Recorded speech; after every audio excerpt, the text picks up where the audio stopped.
At Team Toyota, now's the chance to build your next new Toyota exactly how you want it. So get the process started and reserve yours today.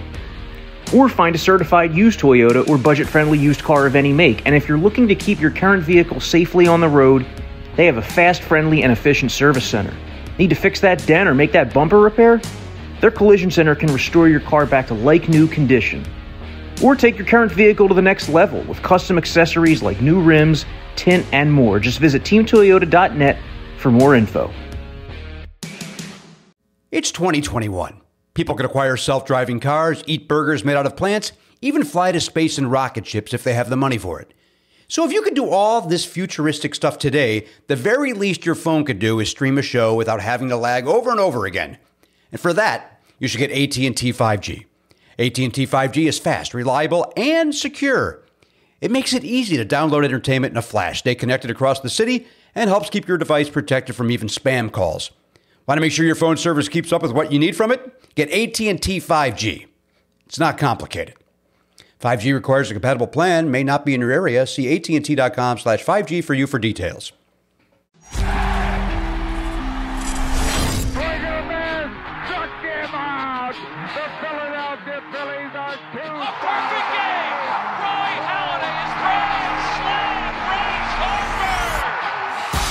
Hello, everybody. Welcome to the Phillies Talk podcast. I'm Jim Salisbury. They're trusting me at the wheel today, so I'm going to try to do a good job as Corey Seidman catches his breath a little bit. Ruben Amaro is our guest, former Phillies player, general manager, current analyst on the NBC Sports Philadelphia Phillies broadcasts. Ruben, happy holidays, my friend. Merry Christmas. James, how are you, sir? Doing all right, doing all right. You know, we're at day December 14th. I guess the lockout is now 2 weeks old. How long do you think this is going to go on? Wonderful. Well, there really isn't a whole lot of pressure on either side to get anything done, although I will say a couple of things have to happen. You know, there's some 300 or 250, I'm not sure how many free agents are out there, so these people have to sign and they have to make their money. But the other thing that has to happen is the owners have to sell tickets. And so you're going to have a tough time selling tickets if it gets drifted too far into the early spring. And if, you know, as some have predicted, it's, you know, going to go on through March, you're going to have a tough time selling tickets. So I think that there's a little bit of pressure as you get closer and closer to February.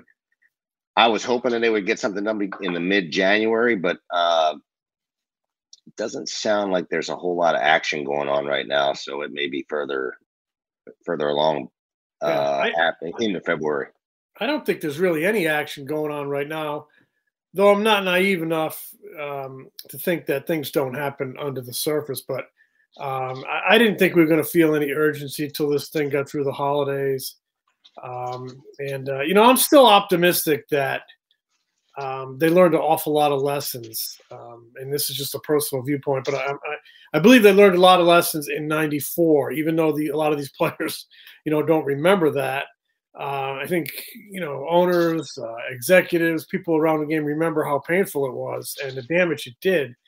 And I have a hard time believing an $11 billion industry is going to, you know, sink spring training and lose regular season games. I'm still hopeful that they remember those lessons learned in '94, and January brings a whole lot of urgency, you know, but we'll see. When you were an executive, did you, and I know in '94 you were still playing, but as you moved into the front office and maybe chatted with people like Bill Giles and David Montgomery and even people at Park Ave in the commissioner's office, as you started to move in those circles, were you able to gauge just how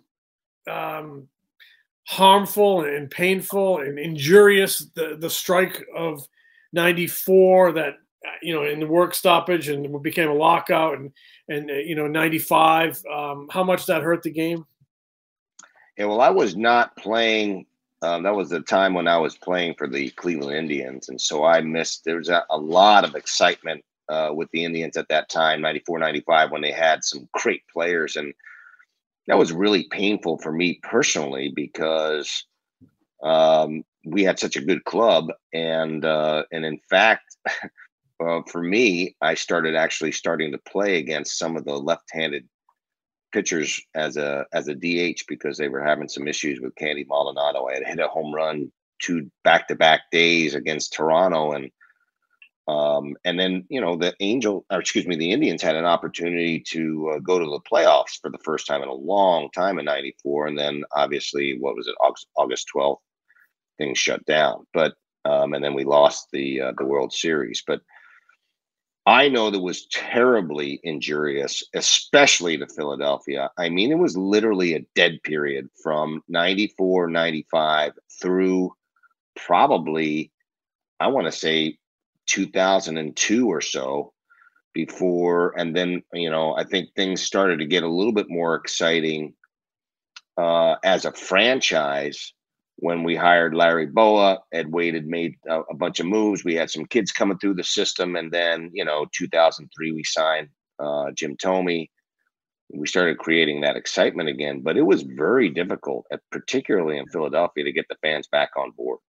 Yeah, and it coincided with you guys were deep in a rebuild that was moving very slowly, and the product on the field was not real good. So I remember there was a little blip of excitement the winter. You guys got Andy Ashby, but no sooner do you get him when Schilling has to have shoulder surgery and everything goes haywire. That might have been 2000. Ended up trading Andy Ashby, but just a lot of lessons I hope were learned in 94 and 95, because people forget, it canceled the 94. They canceled the 94 World Series, but it also impacted 95. Absolutely. It bit off a chunk of that season, and that was the replacement spring. It was just pretty ugly, but I see $11 billion industries in an $11 billion industry, and I don't think either side is unwise enough to kill the golden goose. And I hope they've learned lessons, and I hope they get back. And there's a lot of free agents out there. The Phillies were able to get something done before the shutdown, or the lockdown, to be precise. They signed right-handed reliever Corey Knebel. It looks like he's going to be their closer. They haven't guaranteed him that, but certainly sounds like they're going to go that way. We have not been able to take your temperature on the signing. What did you think of it?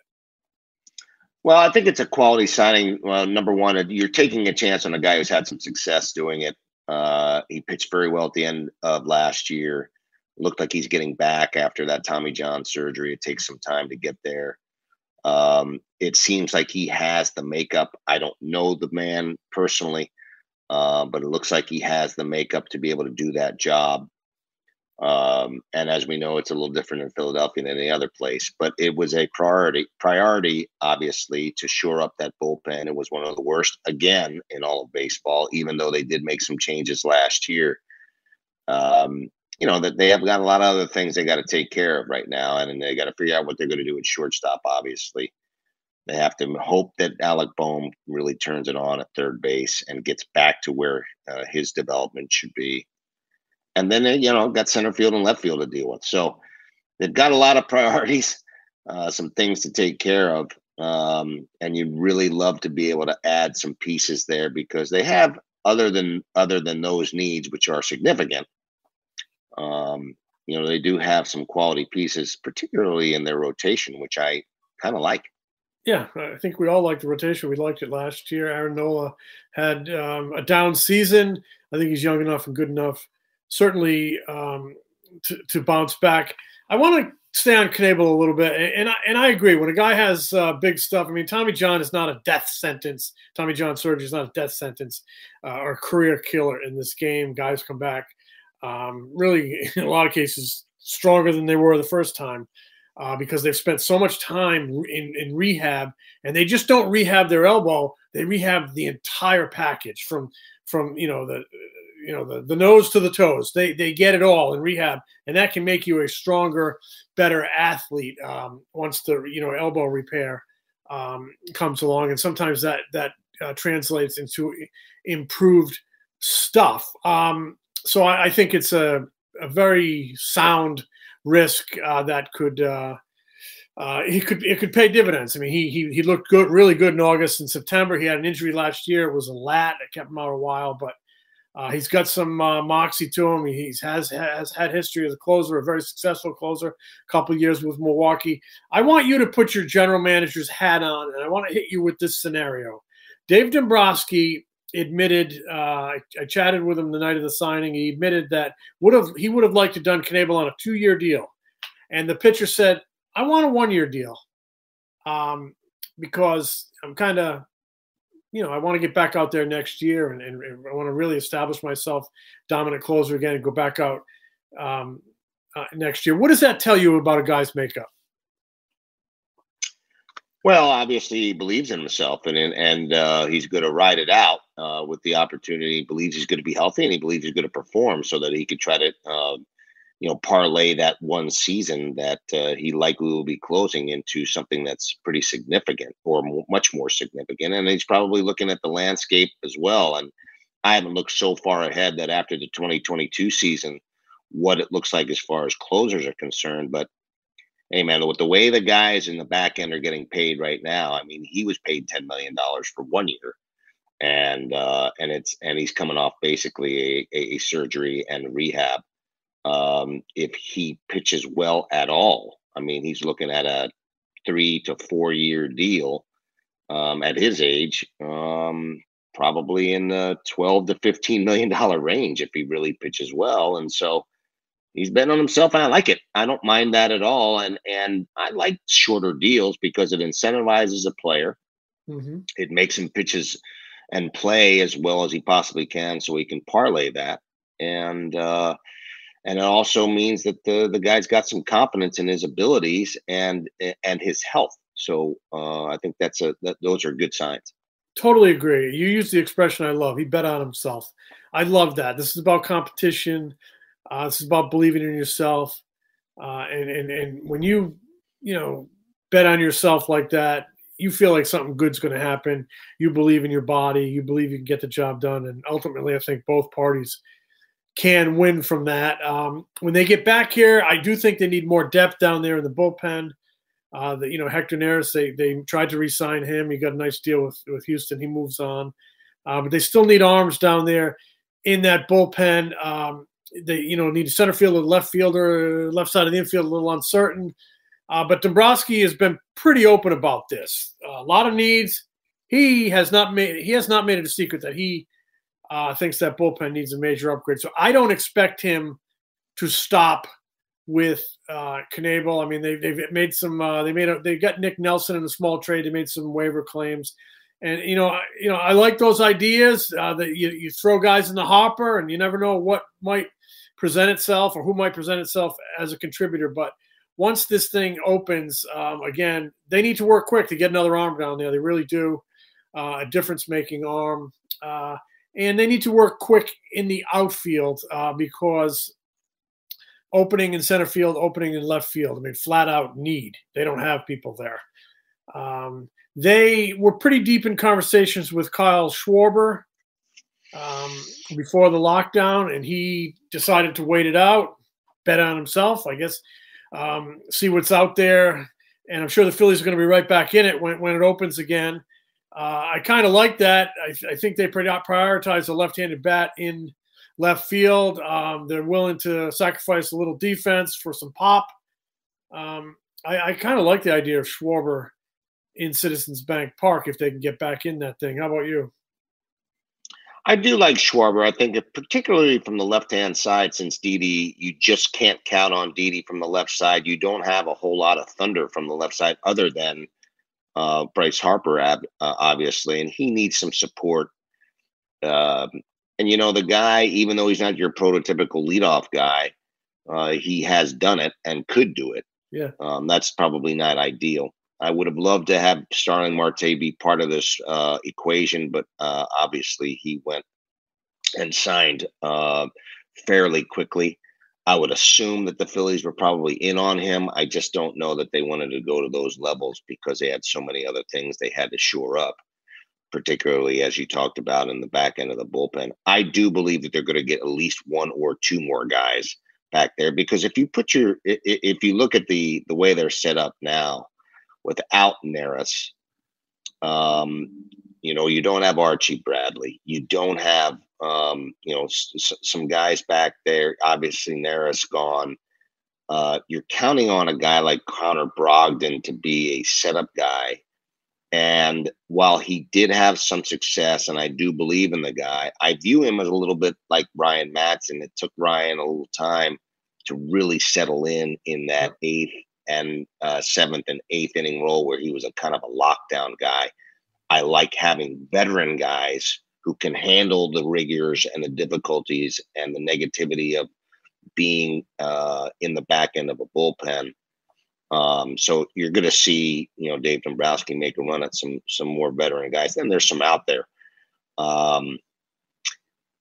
But there's only one pie, and you have to break up those pieces of the pie as far as the payroll a certain way.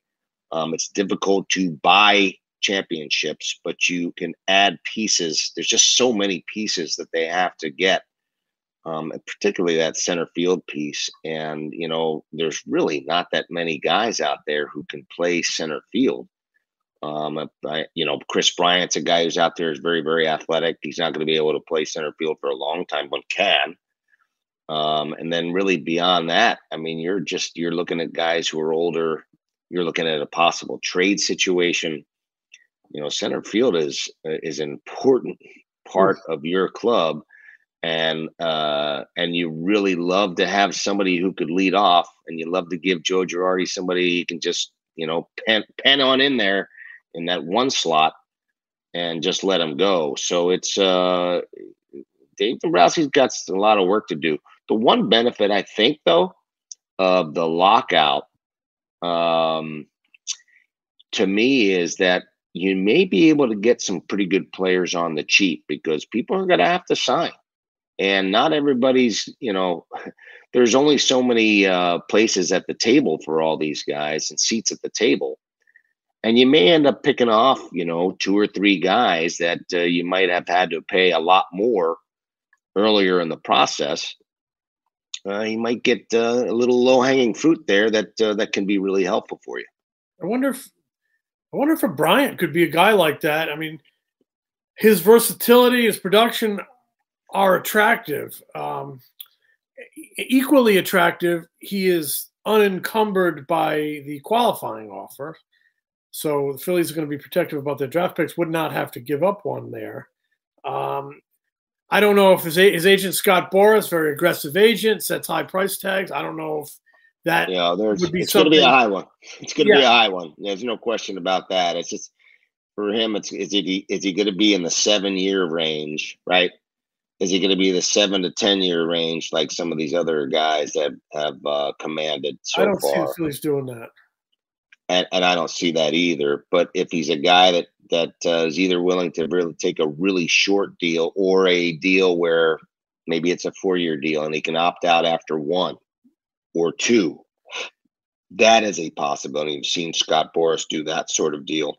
Mm-hmm. That can, in a lot of ways, benefit both sides. I never liked those as a GM, but in retrospect now, I kind of like them, because even though you don't necessarily have cost certainty down the road, you do have a player that's playing with some incentive, right? He's going to want to try to play as well as he possibly can, so that it gives him the option to opt out if he wants to, like Castellanos or a guy like that, where he comes out with like an MVP type year, a really, really good season, and says, you know what, I want to take off and get out there in the market again. But guess what? You got great production out of that guy. So there is some benefit both ways to that sort of a deal these days. And frankly, I don't mind them. Yeah, he's the guy when you talk about, we don't know what the deals in the market's going to look like, and maybe some guys take some deals that they wouldn't have taken earlier in the winter. He's the guy that I keep an eye on. for that. I think he would destroy this ballpark. If it was a short deal, he can play center field for whatever he's here for. And the other Castellanos is out there. You mentioned his name. Right-handed, dangerous right-handed hitter. Conforto, good left-handed hitter. I like him. Is out there. Both have that qualifying offer, however. How much of an impediment can you put yourself in Dave Dombrowski's shoes as a guy who's trying to balance getting to the postseason and on the big league side and moving this minor league system forward and organizationally? Where would you come down on being protective of the draft picks as opposed to going out there and getting a big name? Yeah, it's tough. It's a tough situation, and if Dave Dombrowski was one or two players away, it'd be a much easier move to go ahead and not worry about those draft picks nearly as much. It's one of the things that's it's going to be a big sticking point, I think, in this CBA discussion is to unleash and uncouple this free agency and draft pick compensation. It's a big impediment in this day and age because so many executives value those picks so highly. And as we know, Jim, and the reality is that those picks really aren't nearly as valuable as people think they are. That said, there is value in them. Well, they're not. Where that comes into play, they're not as valuable as you think. Some people think it's when you miss. The Phillies have a big hole in center field. Hazley hasn't filled it. Number one first round pick. Moniak hasn't filled it. He's a 1-1. I mean, even Kingery hasn't filled it. He was a second round pick who they tried to put there. Yeah, but I got to tell you that those picks probably would not have been made had certain decisions been made differently. And so, yeah, they missed them. Expound. What do you mean certain decisions have been made? Well, I just don't know that Johnny Almaraz really had the full reign of making his own picks, to be frank. That said, and I think things would be a little bit different. That said, I do believe that while there's value, you're still not picking the top 10 picks. You're not losing, you're not losing one of the top 10 or 12 picks if you're signing a free agent necessarily, right? So I don't think in this situation for the Phillies, where they stand to pick right now, Jim. The Phillies, I believe, where the Phillies are, they would be a second round pick, but. They're second round picks. I mean, if you look at the percentage of those guys actually making it to the big leagues and having a really large impact, it's not that high. Yeah. Now, I know it's valued differently for different organizations. I get it. Because you can parlay that into a value and move that value, early enough so that, people don't find out that the guy can't play in the big leagues. But I think Dave Dombrowski is going to probably he's probably not going to, in a certain situation, I don't think the pick is going to be that much of an issue as long as monetarily they can fit it into the piece of the pie. Yeah, that's and so and if it's that important a position, if it is a center field position and we can get a really good quality player like Bryant, I mean, obviously not losing the pick on Bryant, but if there's a very important piece to the puzzle here, I gotta believe that Dave Dombrowski, while he's gonna have a high eye for the future, this man wants to win. He was hired not just to build the organization; he was really hired to get these guys kind of over the top here. And you start losing, Bryce Harper's prime years and JT Realmuto's prime years, and you're putting yourself in a position to not win and to have that window closed. So I think Dave's going to try to push the envelope here. Well, it's going to be very interesting to see what they do when this thing opens back up. And, I will not be surprised if he lands something of serious note. Any one of the names we've kicked around. would not surprise me. We haven't chatted in a while on the podcast. I wanted to ask you about Joe Girardi. They did not pick up his option, so he has a 3-year deal with an option. He'll be going into his 3rd year next year in 2022. The option has not been picked up. Do you believe in that makes a difference in terms of authority in a clubhouse when manager doesn't have that year beyond the current year? Can you expound on that, chat about that, and maybe even tell us how you read that particular situation and what might you have done if you were the GM? You've been in a situation, you were the assistant when they didn't pick up Charlie's in 06, and they made him earn it in 07. I just think you have to see, if he's given the right pieces, if this is the guy that's going to take us to the promised land. And I think that's what you're going to see out of Dave Dombrowski. I mean, you saw the situation with John Farrell with the Boston Red Sox. We ended up, and I was working for John at the time. We went back-to-back years of winning the AL East, and then got knocked out fairly early in the process during the playoffs, particularly in 2017. And he made a change, and they ended up winning the World Series afterwards with the change that they made with Alex Cora. Was that the reason why they won? I don't know. Could it have helped? Yes. There's no question about that.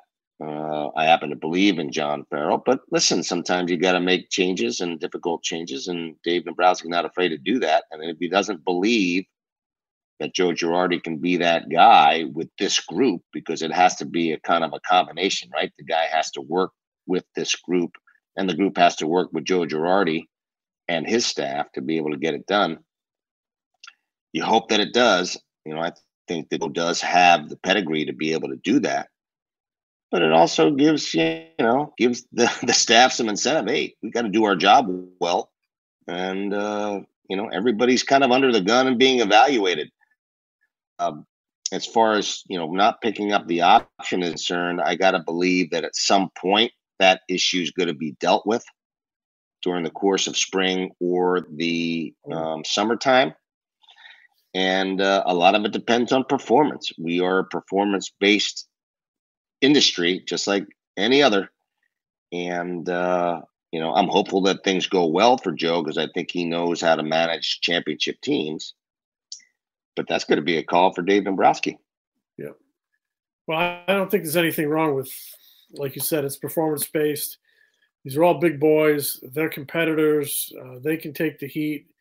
And there's nothing wrong in mind with adding urgency to it all. I totally agree with you. And to be honest with you, I don't think the players really think about it all that much. I don't think that the authority issue is a big deal.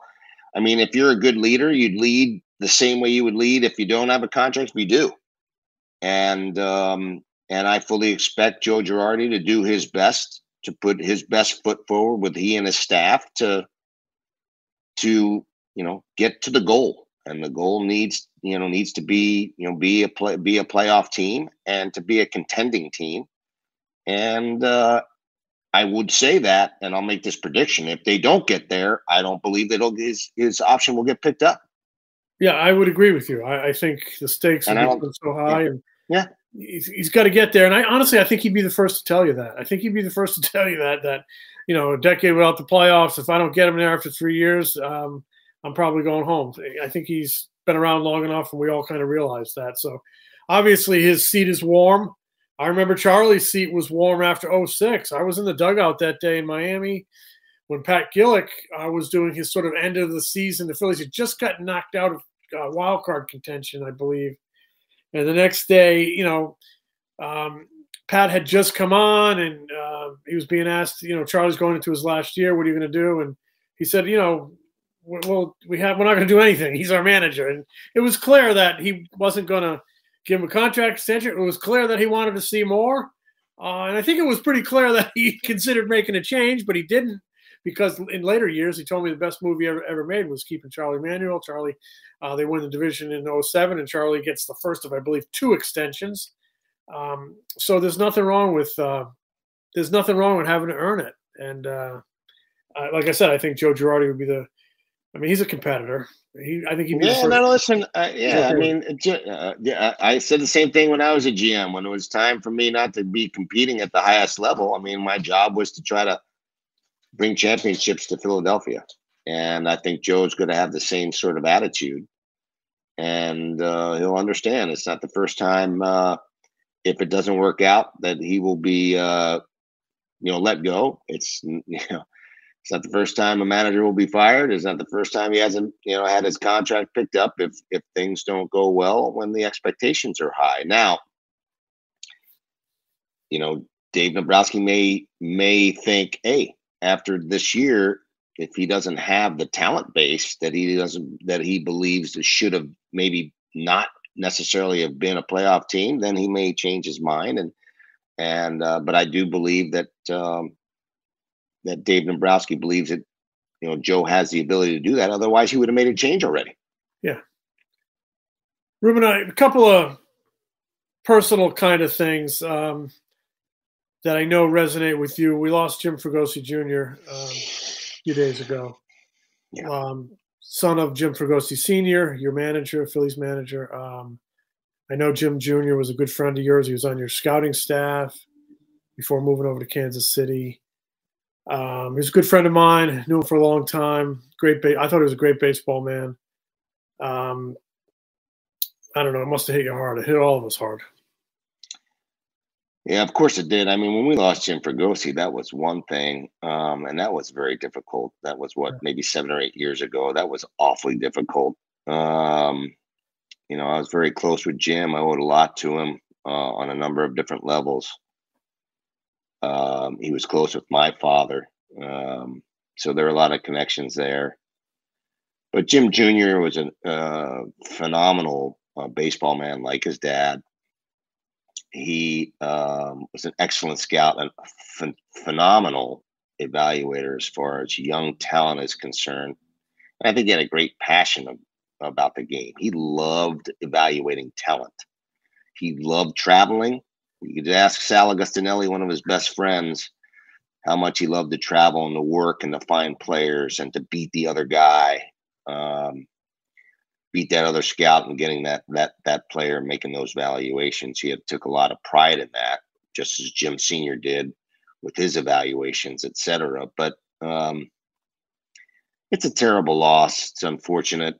Kind of ironic that he was traveling when he passed, but I guess maybe in some ways kind of apropos. But just gone way too long. Just an awfully sad story, and my heart goes out to the whole Fregosi family and the loss. It's baseball's lost a really good one. No question. He was a terrific guy. It was always one of the highlights of the winter meetings when you bump into him in the lobby, or he'd come through Citizens Bank Park on an assignment. So we'll miss him. And there was also some, I think you could call it sad news a little earlier than that, when Dick Allen didn't get in the Hall of Fame again. And Corey and I talked about it a lot last week. But you have such a personal connection to him as well, to Dick Allen, through your dad. I couldn't believe he didn't get in. I am still shocked by the decision. I don't know how it happens, but I guess I shouldn't be shocked because the game has kind of shocked me a lot lately. But this is a man who should be in the Hall of Fame. There's nobody who was more dominant for 11 year period than he was during his era. I mean, the numbers don't lie. I mean, you can look at it from a scouting point. You can look at it from an analytics point. You can look at it from any way you want to look at it. This man is and should be, based on the criteria of what a Hall of Fame means, should be a Hall of Famer. Period. End of story. There's no other question about it for me. And in particular, when you start talking about some of the Harold Baineses of the world getting in and some others, I mean, it's a no-brainer. And I don't know what else to say about it. And I know it's a more personal issue for me because I know the man. I love the man. And I love the family. And my dad had an opportunity to be with him, and I got a chance to spend some time with him, more time with him as an ambassador for the Phillies than anything else. But he got kind of a bad rap and had a tough go with his with some of the things that were going on with him personally in the game, and he would have never endured some of the crap that he had to deal with when he was playing. And did he react to it perfectly? Probably not. But I don't know how many of us would have reacted to some of the crap that he had to deal with. And he performed at a super high level, at the highest level. I mean, the numbers don't lie, Jim. And, it's just unfortunate. Maybe somebody will come to their senses sometime next time through. Yeah. Although it should have happened long ago. Next time through, I believe, is going to be December of 26. And that's the year the All-Star game will be in Philadelphia that summer in July. So, maybe Phillies organization, well, maybe they'll be, maybe they'll be in the postseason before then and be a spotlight team. But certainly the summer of 26, they're going to be in the spotlight of baseball. Maybe that can kind of illuminate again some of Dick Allen's contributions to the game and his 11-year run of awesomeness and his career, and hopefully that will land him in the Hall of Fame. We're about out of time here. Always enjoy talking baseball with you. It's supposed to be 50 degrees today. I'm going to go out and take some hacks. What about you? Nice. I might jump on my bike. It's kind of biking. Might be biking with. Somewhere between 15 and 20 miles usually when I jump out there. It's not too bad. I don't kill myself. I'm All right. I'm not in perfect shape. Did you used to put baseball cards in your spokes when you were a kid? I did for a little while, but I didn't bike that much. I did a lot of walking. Everything was so close back then in my hood. Hey, I wanted to mention one other guy that we lost, and it was a couple days ago, was Roland Heeman. Oh yeah. Yeah, Roland Heeman was a great ambassador to the game. His latest stint was he was with Arizona with a bunch of organizations, but I mean, he was in the game for like 70-some years. Yeah.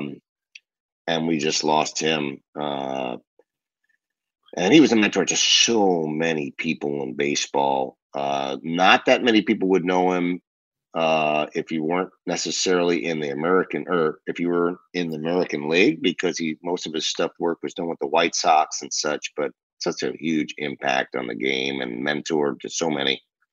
That was a terrible loss as well. Well, he was the guy that winter meetings were in Hawaii one year, and a college kid named Dave Dombrowski went up to him and stuck out his hand and introduced him to himself. And I talked to Dave earlier. We'd had a text exchange, and it was a tough loss for Dave as well because he was very close with him. Oh yeah, he was Dave. He got him into baseball, and he was a mentor there. And Roland Heeman, Ruben, a native Rhode Islander. Really? Oh, yeah, I always had the accent working. He's a native Rhode Islander, so that makes him pretty good. Of course he is. If he's anything like you, Jim, he's perfect. All right. Happy holidays, everybody. We will catch you next time on Phillies Talk. Had a great time talking to Ruben tomorrow. Be well.